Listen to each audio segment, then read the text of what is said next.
It's the first day of September. Good morning and welcome to the morning news here on TV3 with me, Godwin Asidiba. Coming up this morning.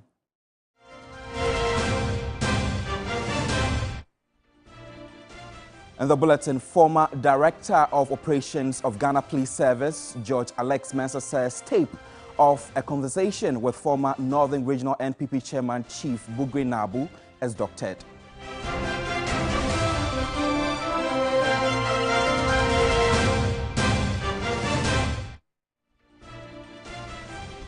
Minority in Parliament calls for prosecution of Bank of Ghana governor over allegations of mismanagement. Office of Special Prosecutor says it disagrees with ruling ordering it to return seized property of former Sanitation Minister Cecilia Abena Dapaah within 7 days.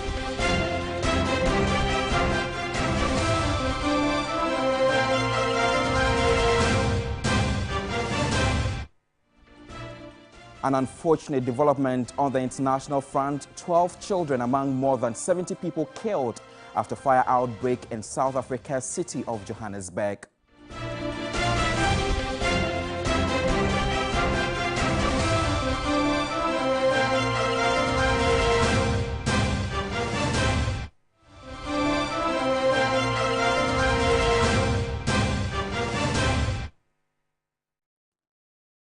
We have details of these and more stories coming your way shortly. You can find us on DSTV channel 279. We are also streaming across the world on Facebook at TV3 Ghana. You can join us with your thoughts and comments. We begin the bulletin from here. The Office of the Special Prosecutor says it disagrees with an Accra High Court ruling on the seizure and freeze of Cecilia Abena Dapaah assets and money. According to the OSP, it froze the assets of the former Sanitation Minister based on reasonable suspicion that her amounts and bank balances were tainted property and not a decision taken out of public sentiments. It adds that the court's computation of time are erroneous because it was still searching the residences of Cecilia Abena Dapaah as of the time it failed the application for the freeze of her assets and money. The special prosecutor, in a statement, said the freezing order was meant to aid the ongoing investigation into suspected corruption and corruption-related offences involving Madame Dapaah. Meanwhile, it says necessary steps would be taken to ensure the seized amounts and balances in Cecilia Dapaah's bank account are never concealed, lost, nor dissipated.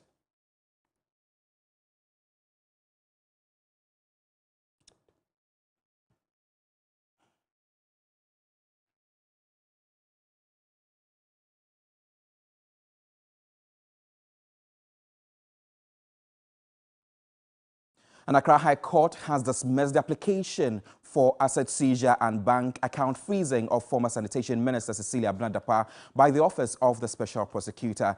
Justice Edward Chum had ordered the Office of the Special Prosecutor to return the recovered funds to Cecilia Dapaah.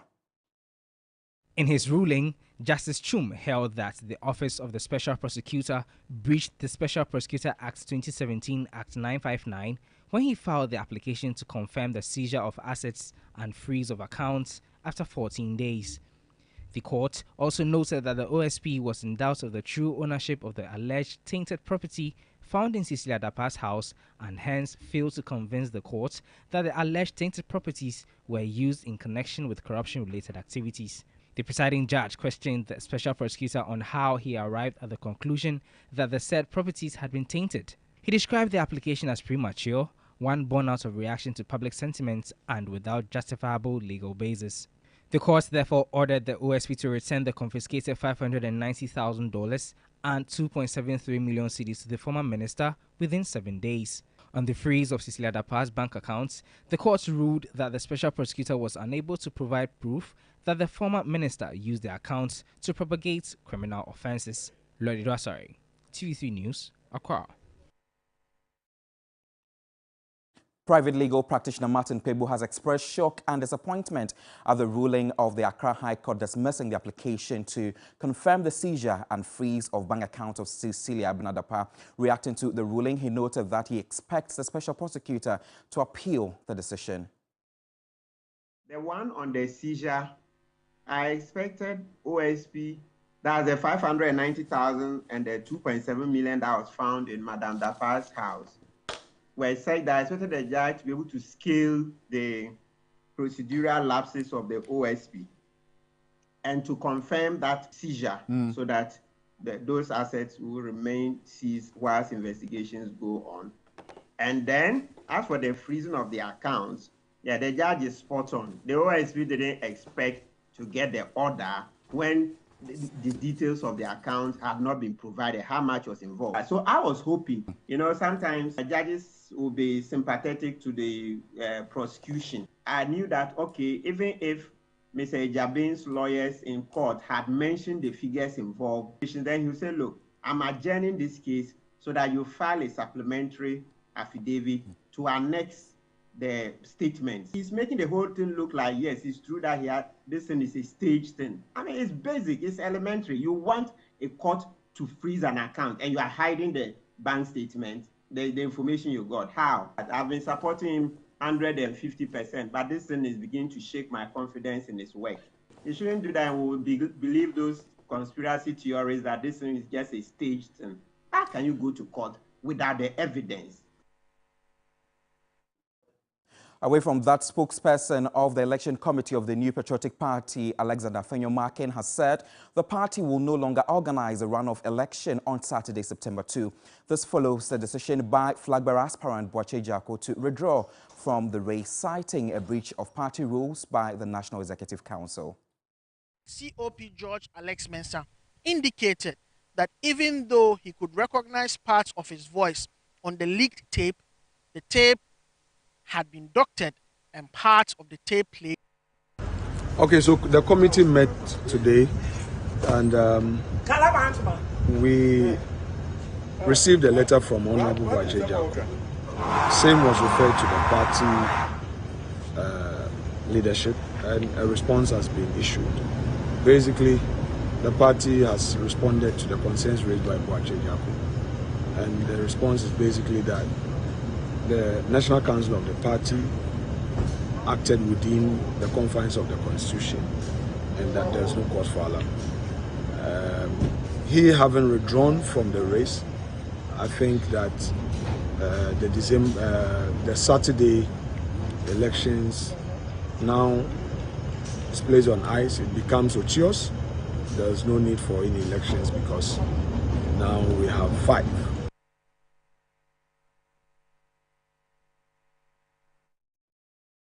The 7-member bipartisan committee probing the leaked audio tape of alleged plot to oust the IGP continues sitting today. Earlier on Thursday, the former Director General of Police Operations, COP George Alex Mensah, had disagreed with the content of the tape, insisting that the conversation he had with Chief Bugri Nabu was doctored. The content of the tape was authenticated by the first witness, Bugri Nabu, on Monday. COP George Alex Mensah indicated that even though he could recognize parts of his voice on the leaked tape, the tape had been doctored and parts of the tape played were edited. Mr. Chair, what I admit as correct is that I had a meeting with Mr. Bugri Nabu, but we didn't have any plan to remove the IGP because I don't remove IGP and I don't appoint IGP. The audio that I listened here today is edited version of the conversations that we had. And because of that, wholly, this audio that we listened is not genuine. He also told the committee that on authority, he was unhappy, and many senior police officers are unhappy with the way the current IGP, Dr. George Akuffo Dampare, is leading the police service, and he put it on record that he's not managing the police service well. I will not deny that fact today, tomorrow, or the next day. I will make that statement again, that the current Inspector General of Police is not managing the police service well.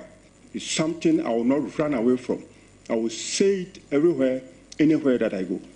And you can do your own investigations, call police officers underground, and find out from them. Duke Mensa Opoku, TV3 News, Parliament House, Accra. Meanwhile, a security consultant, Dr. Ishmael Norman, claims that the conspiracy on the audio tape to remove Inspector General of Police George Akuffo Dampare that was leaked is on the verge of mutiny. One of the witnesses on the case has been speaking on the audio tape, which is COP George Alex Mensah, who has testified before the 7-member committee looking into the audio tape that the IGP is improperly managing the service.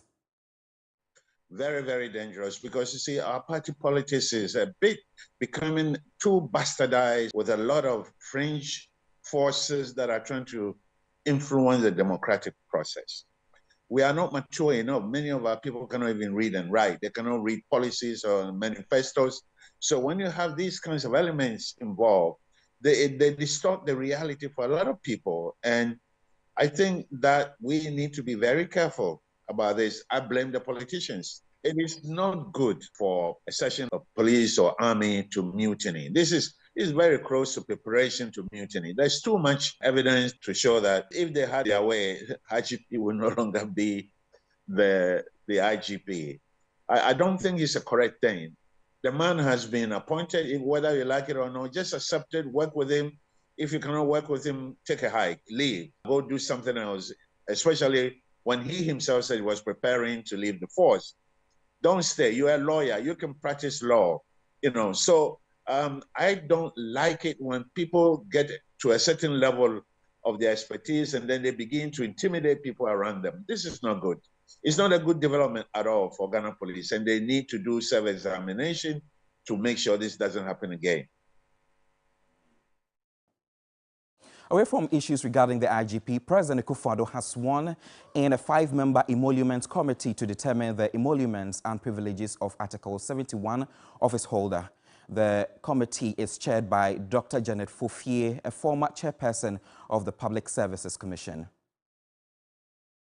I think it may be worth our while to examine the practice of other jurisdictions, for example, the American one, where the principles are established and automatically adjusted according to certain objective criteria. This may well be an issue for further constitutional debate and decision. I must indicate that in recent times, a lot of public discourse surrounding the remuneration of public officers has centered primarily on those of Article 71 office holders.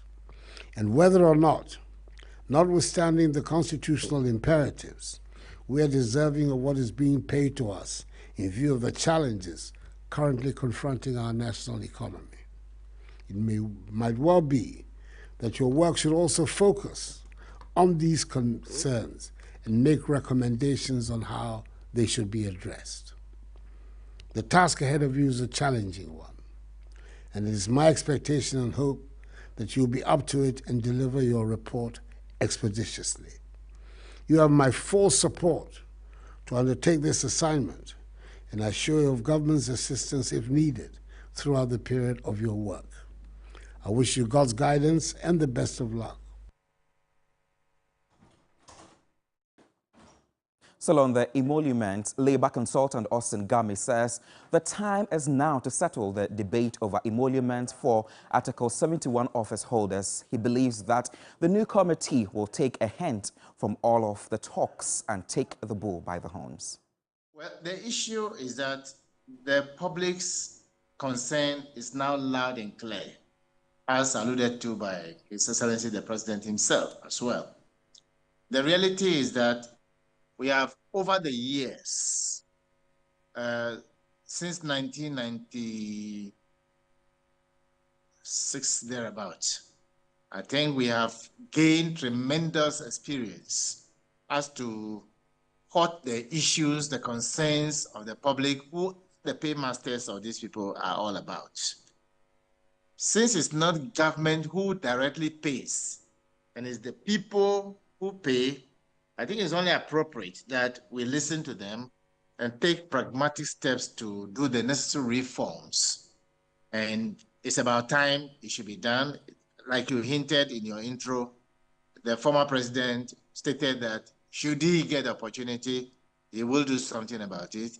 The president in inaugurating the committee says that they should do something about it. So it's time, and we have to do it, and it's now. The minority in Parliament is advocating for the prosecution of Bank of Ghana Governor Dr. Ernest Addison, citing concerns over alleged mismanagement. Thus, NDC members of Parliament are demanding accountability and transparency in the country's financial leadership. My colleague Noble Crosby Annan was at their forum and comes through with this report. Determined to continue the Occupy BOG protest on September 5 to pressure the Bank of Ghana governor, Dr. Ernest Addison, and his deputies to resign amid allegations of mismanagement. Despite concerns about public safety by the police, the minority remains steadfast in its course. Addressing a public forum on the theme, The Collapse of Bank of Ghana, a reflection of failed leadership, organized by Arise Ghana, Boko Central MP and Deputy Ranking Member of the Constitutional, Legal and Parliamentary Affairs Committee, Mahama Yariga, emphasized that resignations alone are not enough to address the collapse of the Bank of Ghana. Any person who contravenes a provision of the Act has committed an offense, and upon summary conviction, the person is to suffer not less than 500 penalty units or no more than 2 years imprisonment. I demand that the Office of Special Prosecutor should look into the procurement issue. Dr. Kaisla Tuforsing alleged that the Bank of Ghana mismanagement worsens extreme poverty, emphasizing urgency for change. All of us should be worried because ultimately the Ghanaian taxpayer would be required to recapitalize the Bank of Ghana. Their reckless mismanagement of the central bank also resulted in a loss of 60.8 billion Ghana cedis, causing a negative equity of 55.1. We, the minority in Parliament, do not believe that those who caused the mess at the Bank of Ghana, Addison the printer and his 2 deputy printers, are capable of fixing this mess that they created themselves. Political commentator Kwesi Pratt Jr. raised concerns about the purported independence of the Bank of Ghana, calling into question its autonomy. This nonsense, absolute nonsense, of the independence of the Bank of Ghana and its governor and so on must be thrown into the waste paper basket, must be thrown into the dustbin. While the police is seeking an injunction to prevent the protest, the minority remains optimistic that the legal efforts to halt their demonstration will be unsuccessful.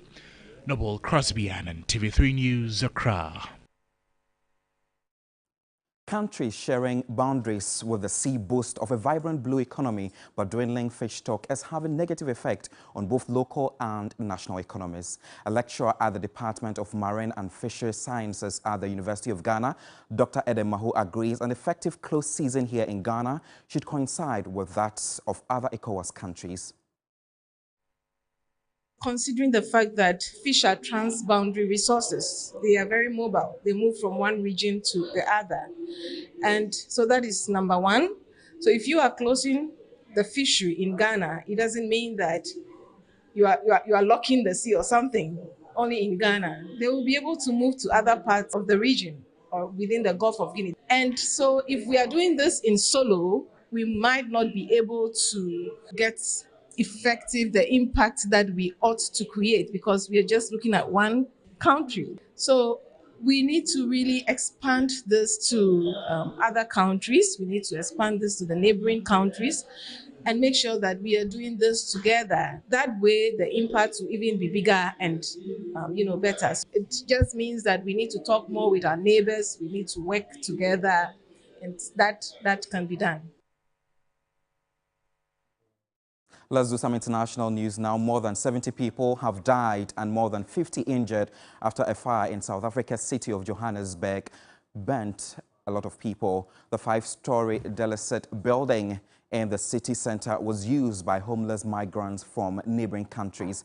The fire gutted the building in the early hours of Thursday morning. Officials said bodies were piled up at a locked gate that had prevented them from fleeing the burning building.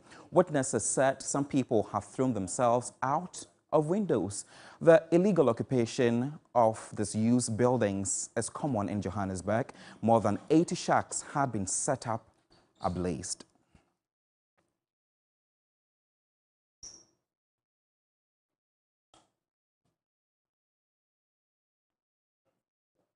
We bring the bulletin to an end this morning. My name is Godwin Asidiba, but the show continues with Bella Mundi and Roland Walker. Good morning. Good morning.